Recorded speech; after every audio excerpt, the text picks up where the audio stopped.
Very appropriately for St. Valentine's Day, the reading is from 1 Corinthians 13.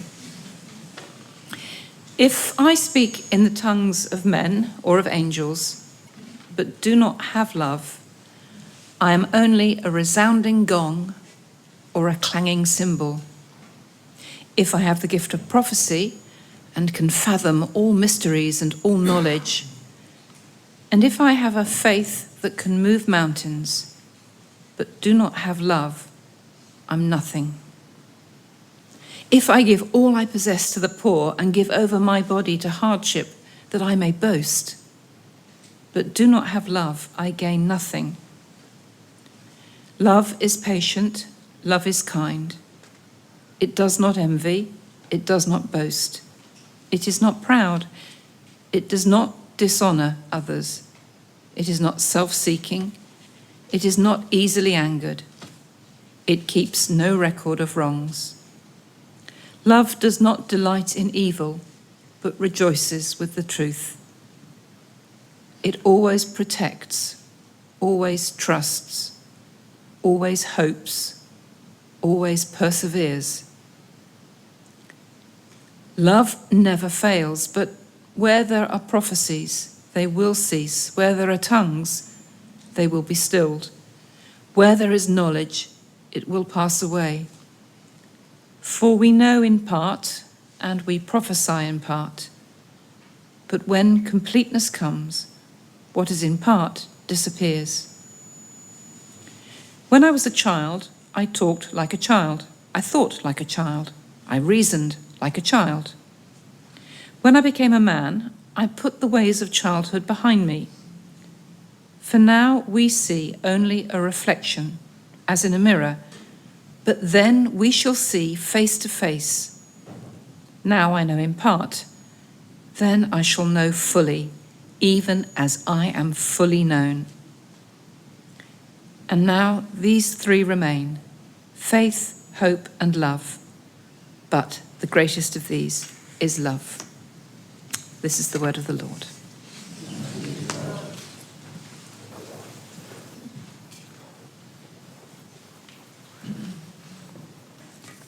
Thank you so very, very much. So it's Valentine's Day today, and it seemed appropriate to read 1 Corinthians 13, which is familiar to all of you.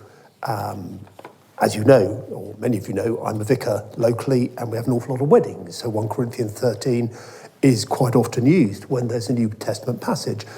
And of course, you always preface it with 1 Corinthians 13 comes in the context of this letter that Paul writes to this really very difficult church in Corinth, where there is a great deal of faction and disagreement.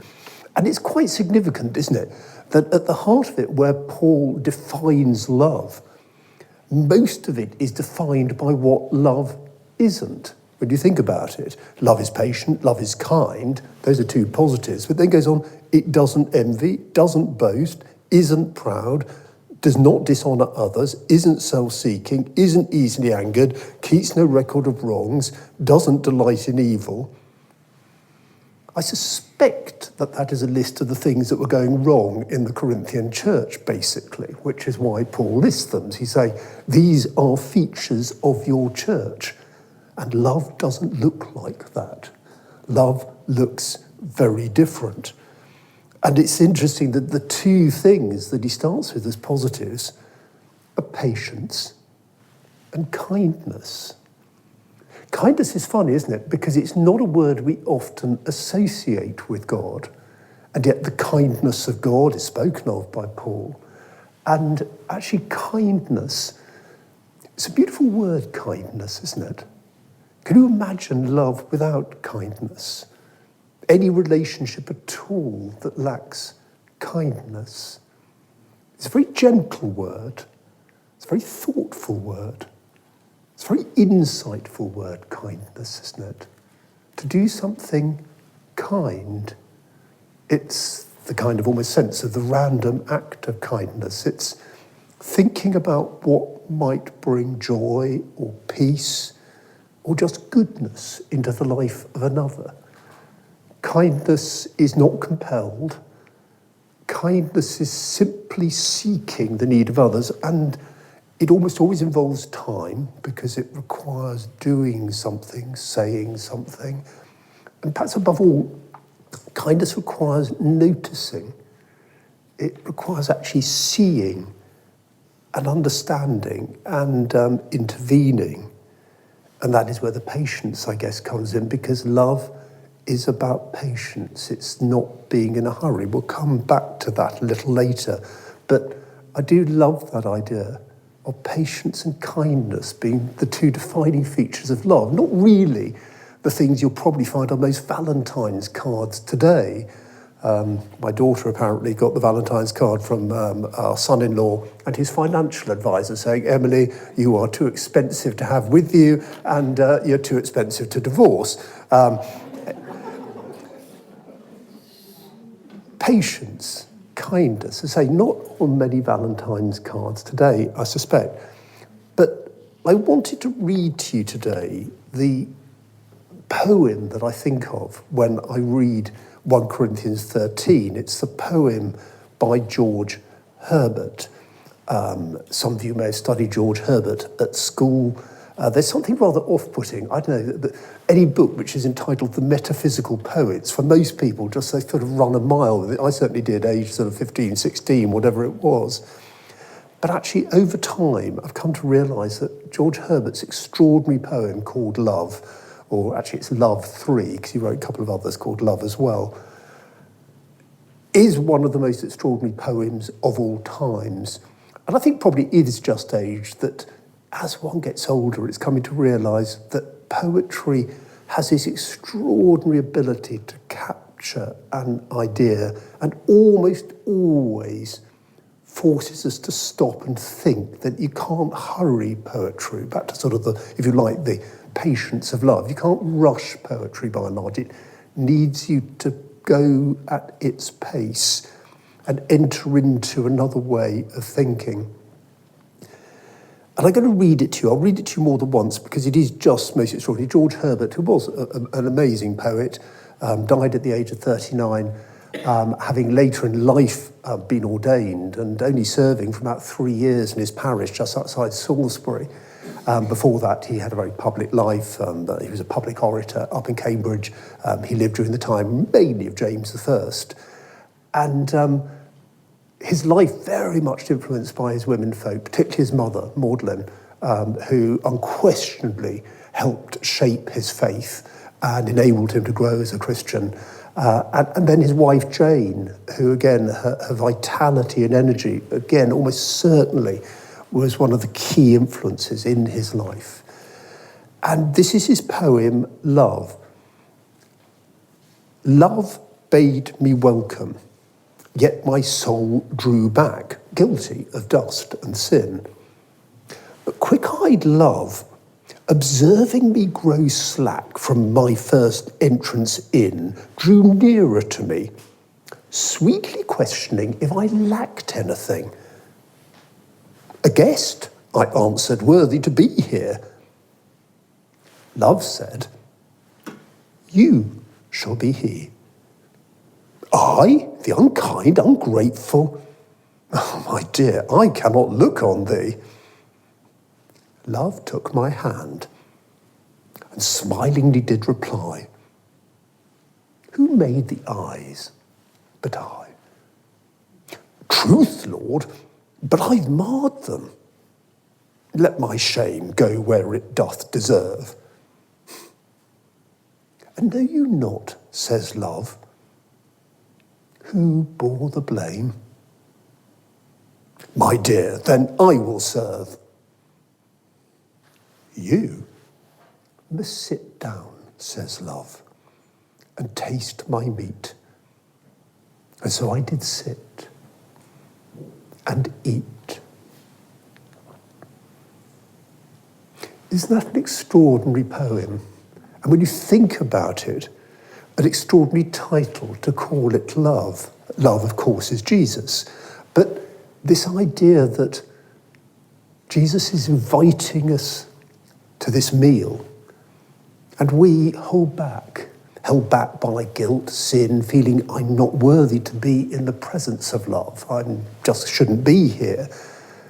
And love patiently and gently drawing us in to the moment of actually sitting down and eating. Of course, for George Herbert, at least part of that was the image of the Eucharist and gathering together. And Herbert was very clear that the Eucharist, the breaking of bread and the drinking of wine, for all the symbolism that is rightly there, is an image of feasting together. It's an image of eating a meal together with each other, eating a meal together with the saints who rejoice with us in paradise, eating a meal with our brothers and sisters globally, eating a meal with those who are yet to come. That beautiful word, isn't it? Companion. I love that word, compane, just the Latin word, compane, with bread. It's about breaking bread together, companionship, eating together. That whole idea that eating together is about trust. Eating together is about intimacy. It's about being very, very close. You know, that whole idea that when you've eaten together, the idea that you are so trusting that to break in some way that the bond of hospitality is just humanly one of the most appalling things you can do. You think about something like, I don't know, the massacre at Glencoe, and what was so awful about that was the idea that people who'd eaten together had then murdered the people who had come to eat. You just somehow, that is so anti-human. There's something so appallingly wrong about harming someone you've eaten with, because eating together is so intimate. George Herbert's love underlays so much of what he believed. For him, it sort of described this idea of being drawn into an intimate relationship with God, and yet something that's so ordinary. It's just eating food. And that, of course, is at the heart of the Christian faith, the transcendence, something very, very ordinary. Bread and wine and being with other people, eating together.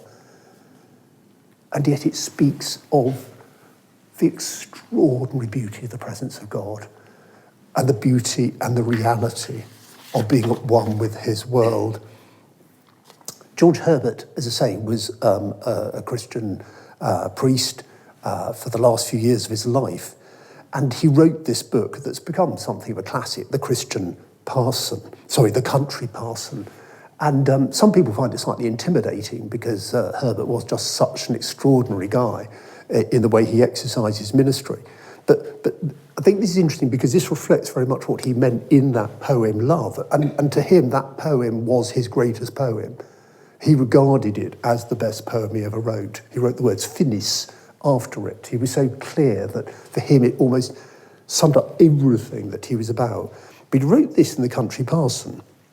Now he says of The Country Parson, love is his business and aim. That is the aim of the country parson, he says.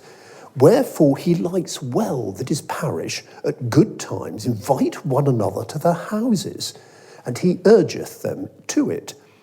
And sometimes, where he knows there has been or is a little difference, he takes one of the parties and goes with him to the other, and all dine or sup together.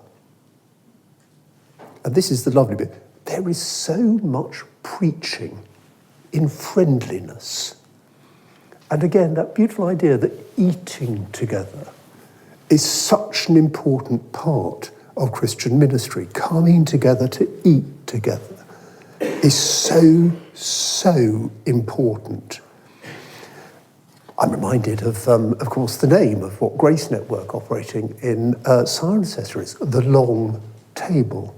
The idea that eating together is rather fundamental. I don't know if you had this described to you before, but Grace Network, along with 1 or 2 other setups like Sportly in the diocese, have based themselves around a concept called the 7 sacred spaces, which is drawn from the monastic tradition. And one of those 7 sacred spaces is to do with the refectory. the idea that eating together is fundamental to Christian community, that it isn't an accidental thing, and it isn't simply the Eucharist, that eating together is so important. We grow in different ways, we develop relationships in different ways when we eat together. Someone who is influenced by that poem extraordinarily was the rather remarkable woman, Simone Weil. Simone Weil was born in 1909. She died aged only 34.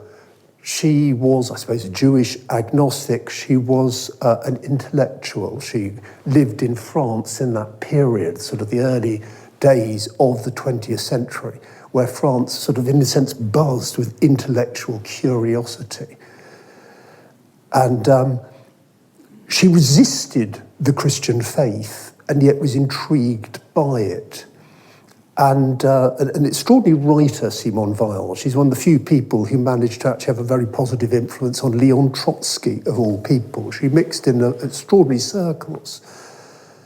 And yet she came to a Christian faith ultimately, but she resisted the Christian faith. And I think, oddly, for one of the strongest reasons, it was because she didn't want to somehow intellectually convince herself. She didn't believe she could get to Christianity through intellectual journeying. And she fought against also, oddly, the idea of belonging. She almost had that approach. She didn't want to belong to any club that would have her as a member, was almost underlying it. But the way she put it was this, and I think this was very intriguing. She said, and this was, remember, in the 1930s by the time she was writing, and this time Nazism is sort of beginning to dominate Europe. She said, I could become the most fervent Nazi. And what she meant by that is if I joined, I'd immediately want to be the best. So I'd want to sing all the songs with enthusiasm, really be there out at the front. And that idea of wanting to belong, becoming that which dictated her behaviours and patterns. And she was suspicious of that. And she was suspicious of herself because she knew that that's how she would behave, that she would kind of want to be seen as part of. And therefore that would dictate how she behaved, whether or not it was absolutely true or not. And therefore she came down to the only thing that really worked, if one could put it like that, was personal encounter. That could be the only thing that mattered. Anyway, Simone Weil was very open, although resistant, to what she saw as traditional Christianity, which by and large for her was Catholicism. But she was pointed to the 17th century metaphysical poets by an English Catholic who she meant. And in Easter 1938, she found herself reading this poem by George Herbert. And she writes later to a Catholic priest called Perrin, I learned this poem by heart, often at the culminating point of a violent headache. She suffered from terrible migraines and her health generally was very, very poor. She had terrible eyesight as well. She tried to force herself to work in manual labour in sort of the industry in Marseille to align herself with the workers, but her health broke down very quickly. She had, very, very weak health. I make myself say it over, concentrating all my attention upon it and clinging with all my soul to the tenderness it enshrines. I used to think it was merely reciting it as a beautiful poem, but without my knowledge, the recitation had the virtues of a prayer.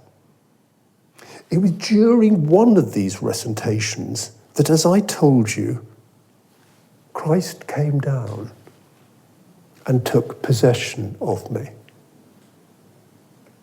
And Weil subsequently goes on to reflect on this idea of how poetry can become a gateway to encounter. This, for her, philosophically became really, really important, this whole idea that poetry itself became a portal to encounter, personal encounter with Christ. She writes elsewhere, moreover, in this sudden possession of me by Christ, neither my senses nor my imagination played a part. I only felt in the midst of my suffering the presence of love, like that which one can read in the smile of a beloved face. For her, that poem became a quite remarkable way of meeting with Jesus. And the parallels between her and Herbert are interesting. You say she died at 34, Herbert died at 39. Weil was more a writer than a poet, but she was a poet in her own right. And she found within the writing, I think, of George Herbert, on the one hand, the ordinariness, bread, wine, eating, meeting. She was very gritty in what she did. She was an intellectual, but at the same time sought to get her hands dirty, whether it was in the Spanish Civil War, whether it was, as I say, in dealing with just industries in Marseille. And yet in that grittiness, she encountered the transcendent, the presence of God, the overwhelming presence of Jesus. She is a fascinating writer, Simone Weil, and some of her work is quite difficult, but other bits are very, very straightforward and simple. And she wrote this, which I thought was lovely, which is sort of, whether it's a dream, whether it's imagination, but her encounters with Jesus were so incredibly vivid, absolutely extraordinary. For her, it was absolutely an encounter with physicality. Jesus was so present to her. Sometimes, she said, he would fall silent, take bread from the cupboard, and he would share it. The bread really tasted of bread. I've never found the taste again. He would pour wine for me and for himself, and it had the taste of the sun and of the land where the city was built. And for her, the absolute tangible reality, overwhelming reality of the presence of Jesus through encounter and through the encounter of love. And of course, above all, and I suppose this is where it grounds for us today, in just taking time. Back to love is patient. It was completely unhurried. I don't know if you've ever read the book, The Ruthless Elimination of Hurry. I looked at Kate, which you might have read. It's a marvellous book by a church pastor from Portland in Oregon. And it's where he realised his life was just overwhelmed by hurry. And this book is really his wrestling with sort of how hurry is the enemy. Carl Jung apparently put it, hurry is not of the devil, hurry is the devil. Even Corrie ten Boom said, if the devil can't make you sin, he'll make you busy. And it's the idea that busyness drives out love. And this chap, Comber, wrestles with this and the realisation that hurry and love are incompatible. You can't love in a hurry. Even Phil Collins got it right, didn't he? You can't hurry love. I shan't break into song, but I think most of you remember where we are. There's a Finnish proverb, God did not create hurry. Comber describes it like this. He says, all my worst moments as a husband, as a father, as a pastor, even as a human being, are when I'm in a hurry, late for an appointment, behind on an unrealistic to-do list, trying to cram too much into my diary. I ooze anger, tension, a critical nagging, the antithesis of love. If you don't believe me, next time you're trying to get your wife and 3 young, easily distracted children out of the house and you're running late, a subject on which I have a wealth of experience, just pay attention to how you relate to them. Does it look and feel like love? Or is it far more in the vein of agitation, anger, a biting comment, a rough glare? Hurry and love are oil and water. They simply don't mix. It's rather a nice book, but I actually found that little bit just so profound. You can't love in a hurry. And as we can't love one another in a hurry, so we cannot love God in a hurry. It takes time. And I'll close with some words again. You may have come across these before. It's the book called The 3 Mile an Hour God. It's a Japanese work by Kosuke Koyama. And he writes these words. It's a lovely book. But he says, God walks slowly because he is love. If he is not love, he would have gone much faster. Love has its speed. It's an inner speed. It's a spiritual speed. It's a different kind of speed from the technological speed to which we are accustomed. It is slow, yet it is Lord over all other speeds, since it is the speed of love.